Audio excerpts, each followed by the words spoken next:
اعوذ باللہ من الشیطان الرجیم بسم اللہ الرحمن الرحیم لن يستنكف المسيح ان يكون عبدا لله ولا الملائكة المقربون، ہرگز عار نہیں سمجھیں گے مسیح کہ وہ اللہ کے بندے ہوں، اور نہ ہی مقرب فرشتے اسے عار سمجھتے ہیں۔ یہ سب اللہ کے بندے ہیں، اور اللہ کے بندے ہونے میں ان کو کوئی عار نہیں ہے، کوئی مسئلہ نہیں ہے۔ یہ تم ہو جو معاذ اللہ جھوٹے شرکیہ عقیدے رکھے بیٹھے ہو، اور یہ نصارہ کا رد ہو رہا ہے اور ان کو توحید کی دعوت دی جا رہی ہے۔ فرمایا وَمَن يَسْتَنْكِفْ عَنْ عِبَادَتِهِ وَيَسْتَكْبِرْ فَسَيَحْشُرُهُمْ إِلَيْهِ جَمِيعًا، اور جو اس اللہ کی عبادت کو عار سمجھتا ہے اور تکبر کرتا ہے تو عنقریب ان سب کو ایک دن اللہ اپنے پاس جمع فرمائے گا۔ جمع فرمانے کے بعد کیا ہوگا؟ نتائج ملنے ہیں اعمال کے۔ فَأَمَّا الَّذِينَ آمَنُوا وَعَمِلُوا الصَّالِحَاتِ فَيُوَفِّيهِمْ أُجُورَهُمْ، تو جو لوگ ایمان لائے اور جنہوں نے نیک اعمال کیے تو اللہ انہیں ان کا اجر پورا عطا فرمائے گا۔ وَيَزِيدُهُم مِّن فَضْلِهِ، اور انہیں اپنے فضل سے اور یعنی مزید عطا فرمائے گا۔ اس کے برعکس وَأَمَّا الَّذِينَ اسْتَنكَفُوا وَاسْتَكْبَرُوا فَيُعَذِّبُهُمْ عَذَابًا أَلِيمًا، اور وہ لوگ جنہوں نے اللہ کی بندگی سے عار کیا اور تکبر کیا تو اللہ انہیں دردناک عذاب دے گا۔ وَلَا يَجِدُونَ لَهُم مِّن دُونِ اللَّهِ وَلِيًّا وَلَا نَصِيرًا، اور وہ اپنے لیے اللہ کے سوا نہ کوئی دوست پائیں گے اور نہ کوئی مددگار۔ یا ایھا الناس قد جاءکم برہان من ربکم، اے لوگو یقیناً تمہارے پاس تمہارے رب کی طرف سے کھلی دلیل آ چکی ہے۔ وانزلنا الیکم نورا مبینا، اور ہم نے تمہاری طرف واضح نور اتارا ہے۔ برہان کس شکل میں آئی ہے؟ قرآن آیا ہے اور صاحب قرآن آئے ہیں، اور قرآن کس کے ذریعے عطا ہوا؟ صاحب قرآن صلی اللہ علیہ وسلم کے ذریعے۔ تو برہان دلیل حضور کی ذات بھی ہے اور قرآن پاک بھی ہے۔ وَأَنزَلْنَا إِلَيْكُمْ نُورًا مُبِينًا، اور ہم نے تمہاری طرف واضح نور اتارا ہے۔ فَأَمَّا الَّذِينَ آمَنُوا بِاللَّهِ وَاعْتَصَمُوا بِهِ، تو جو لوگ اللہ پر ایمان لائے اور اس کی رسی کو، وَاعْتَصَمُوا بِهِ، اللہ کو جنہوں نے مضبوطی سے تھام لیا، مراد اللہ کی رسی قرآن پاک کو مضبوطی سے تھام لیا، فَسَيُدْخِلُهُمْ فِي رَحْمَةٍ مِّنْهُ وَفَضْلٍ، تو ان قریب اللہ انہیں اپنی رحمت اور فضل میں داخل فرمائے گا۔ وَيَهْدِيهِمْ إِلَيْهِ صِرَاطًا مُسْتَقِيمًا، اور اللہ انہیں اپنی طرف آنے کے سیدھے راستے کی ہدایت عطا فرمائے گا۔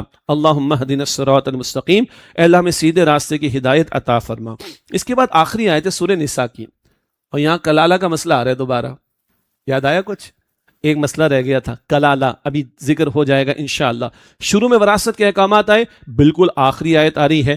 کچھ سوالات صحابہ کرام کے یقیناً رہ گئے ہوں گے، تو بعد میں اس آیت کا نزول ہوا۔ ایک بات یہ مفسرین نے لکھی، اور ایک اہم نقطہ یہ ہے، یہ وراثت کے معاملات اتنے اہم ہیں کہ اللہ نے شروع میں بھی ذکر کیا اور آخر میں بھی ذکر کیا۔ بی سیریس اباؤٹ دا حدود اللہ، اللہ کی حدود ہے نا وراثت کے احکامات، اللہ فرما رہے کہ سیریس ہو جاؤ۔ اب ایک اور مسئلہ کلالہ کے تعلق سے آ رہا ہے۔ فرمایا یستفتونک، اے نبی علیہ السلام آپ سے سوال کرتے ہیں۔ قل اللہ یفتیکم فی الکلالہ، آپ فرما دیجئے اللہ تمہیں کلالہ کی میراث کے بارے میں حکم دیتا ہے۔ اچھا، ایک کلالہ کا مسئلہ تو شروع میں آ گیا تھا۔ کلالہ ہے کون؟ نہ اوپر نہ نیچے، نہ والدین نہ اولاد، تو بہن بھائی ہوں گے۔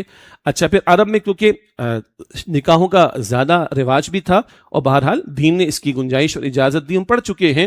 تو جب اس طرح ایک سے زائد نکاحوں کے معاملات ہوں گے تو پھر یہ صورتحال پیش آتی ہے، ماں شریک بہن بھائی اور باپ شریک بہن بھائی اور سگے بہن بھائی، یہ تین قسمیں بنتی ہیں۔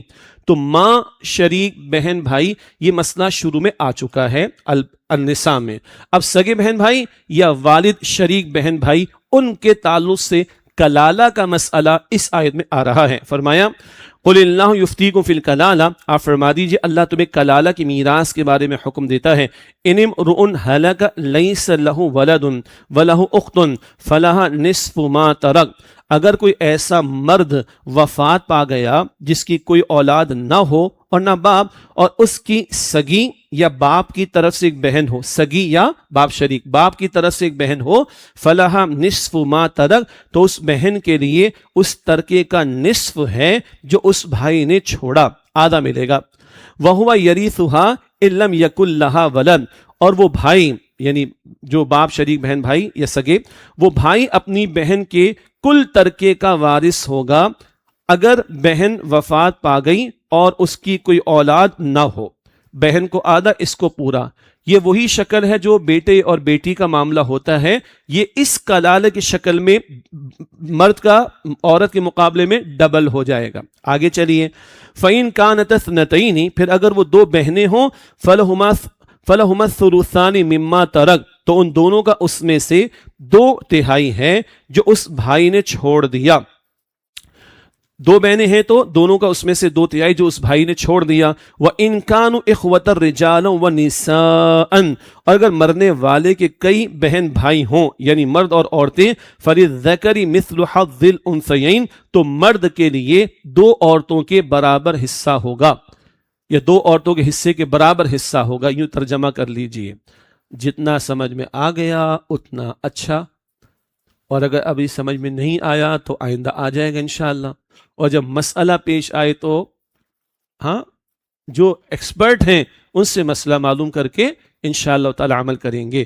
آگے اللہ آخری بات بیان فرما رہا ہے، یبین اللہ لکم ان تضلوا، اللہ تمہارے لیے احکام کھول کھول کر بیان فرماتا ہے کہ کہیں تم گمراہ نہ ہو جاؤ۔ اللہ وضاحت فرما رہا ہے، واللہ بکل شیء علیم، اور اللہ ہر شے کو خوب جاننے والا ہے۔